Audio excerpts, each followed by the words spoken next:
Hey again, it's so nice to see you. This week we have been talking about the beginning of everything.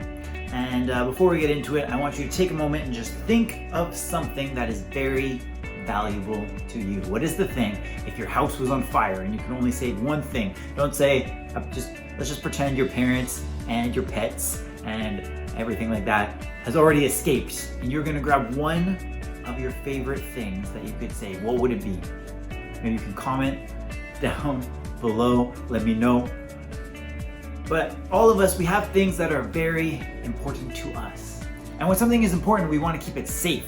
We want to keep it secure. Maybe you keep it somewhere that's locked. I know sometimes I have things that are important in my car and I make sure I hit this nice little button right here and make sure the car beeps so that I know that no one is going to be getting in there while I'm out and shopping or whatever I may be. Maybe you have a space in your room where you hide things. I know right now I have a little box that I put stuff in to keep my daughter Violet away from things that are expensive or important because she likes to play with everything. I don't want stuff getting lost. And you know, at the beginning of everything, the thing that was most important to God was not a thing actually, but it was people, all of people, humanity. In Genesis 1, it says that God created everything as good, and He created people, He created us, me and you, in His image. What does that mean? Well, if you go back to the video I posted on the website earlier in the week, you'll see a lot about that. I'll post that link in the description again in case you missed it. Make sure to check that out, and it'll teach you a lot about what it means to be made in God's image. But I'm going to tell you three things that when people were put on the planet, this is kind of how God expected, how God wanted our lives to live. The first thing is God looked and He said, they are in our image, they are good, they were accepted. And I know sometimes it can be hard to feel accepted when you go into a new space.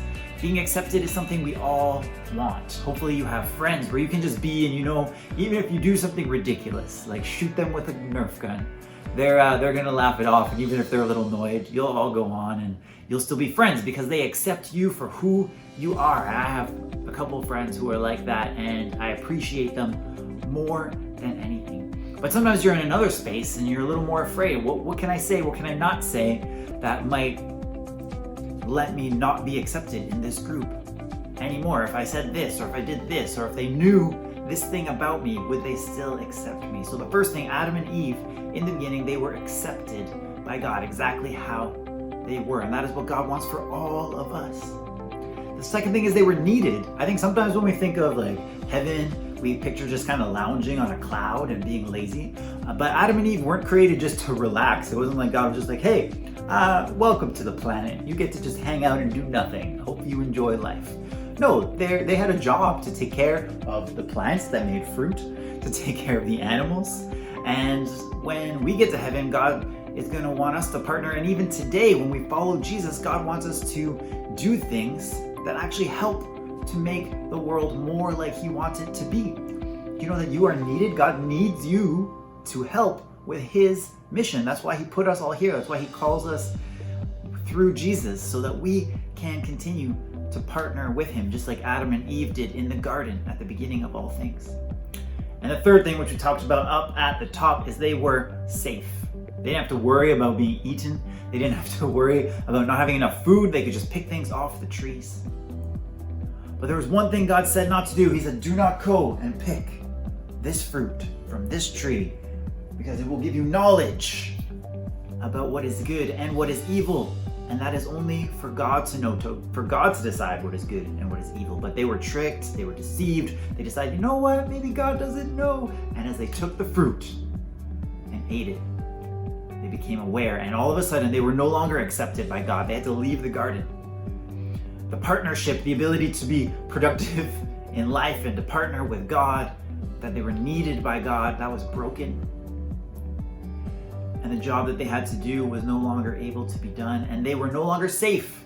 They had to constantly be working really hard to get food. They had to protect themselves from wild animals.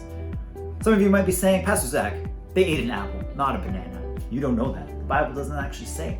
If you can tell me in the description why a lot of us think of apples I'd love to know what you think. There is a right answer.